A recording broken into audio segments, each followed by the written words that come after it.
And keep it going for our friend Jared, everybody. Jared!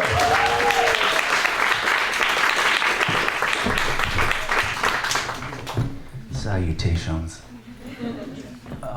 Donna was an orphan. She was born 1950s San Bernardino, the Inland Empire, like the David Lynch film. And teenage parents were involved, so, you know, she was adopted by two good Catholic folks from Pennsylvania farmland named Grace and Ambrose. And Grace and Ambrose did their best job to raise her up in a loving, kind home, but they made one mistake. They sent her to a private Catholic school for girls.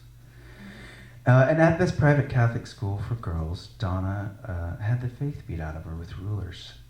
Something she couldn't forget to this day. And she's carried this lack of faith and this issue with self-worth, because even though she grew up in a loving, kind home with Grace and Ambrose, the outside world of 1950s USA was quite cruel to her just for the mere fact that she was adopted. So she had this stigma, but she had, you know, or she has rather, she's still with us, those dark brown eyes, almost opaque, you know. She can be real loud and sometimes almost like rude in her quietude, but very determined, always gets what she wants.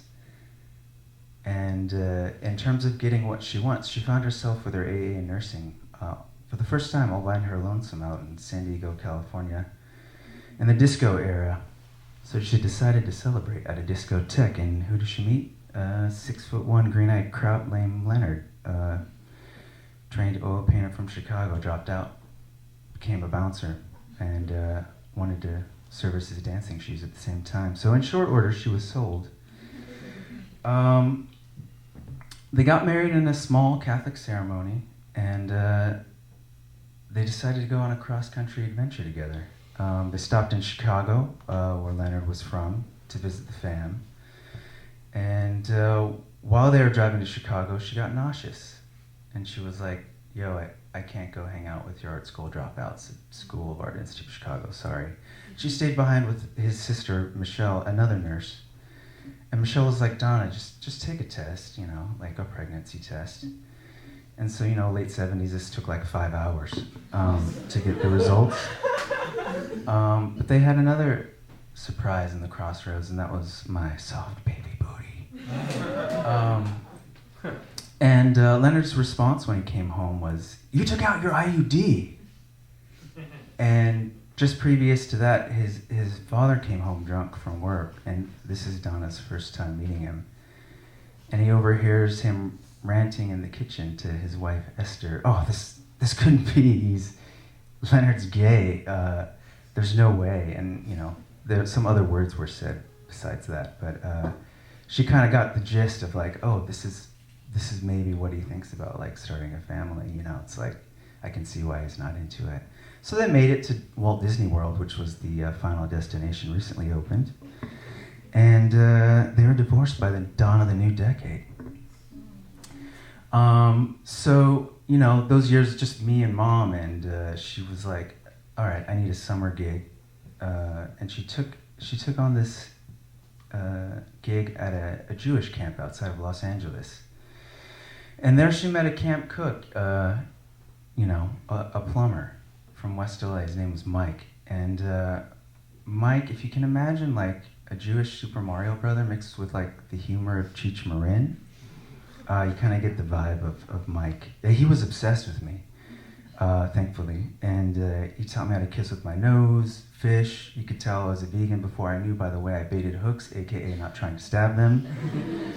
And he even offered to adopt me, which I declined because I was confused. But, you know, at that point, she was still sticking with the fact that, you know, these sisters beat her with rulers, and she had it out for the Catholicism. So she was like, screw this, I'm demoting Jesus, and I'm converting to Judaism. And so she did. And her mother, Grace, you know, leader of the Catholic choir at her local church in San Bernardino, never faulted her. She was just happy to have the daughter that her body wouldn't let her produce, and she practiced that unconditional love that the Catholic Church preaches, but they often don't practice, as we've seen throughout history. And, you know, the sisters would say to Donna, you know, God's got a bone to pick with you, and there was no bone to pick between Grace and Donna. So she accepted her decision and was downright happy for her. And that second wedding was one of my first, for sure, memories. Mostly because I had to wear a tuxedo, and I still don't wear turtlenecks because the bow tie was so tight around my neck. But besides the point, it was a fond memory. You know, despite Leonard and Donna, dialing back to my bio dads, differences, they still to this day live 3 miles apart in an effort to co-parent. However, they have a very practiced like death stare, because if they see each other in the local like Kroger's, Ralph's, what have you, Safeway, they won't talk to each other, but they'll shit talk with their eyes. And you know, of course, the monthly checks for child support were given to me and to hand off to my mom, that kind of vibe. But me and Leonard have lost contact. We haven't seen or spoken to each other in the last 16 years, but Donna's still there for me, and Donna was loyal to Grace until her natural end. And then when Donna, you know, was officially alone again after Grace and Ambrose, you know, shed their mortal coil, she was like, I'm truly an orphan. I'm like, Mom, you're still on that shit? Like, you had 2 marriages, 5 kids, you know, we're all healthy and happy-ish, and, you know, trying to be happy, which is the point.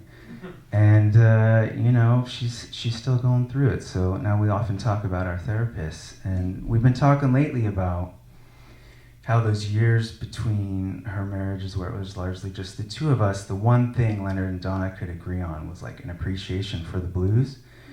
So my mom used to chase me around in my birthday suit after bath time every night, and she would do this like caterwauling, like cat on a fence version of like the Muddy Waters Hoochie Coochie Man, and she would tell me I was born for good luck.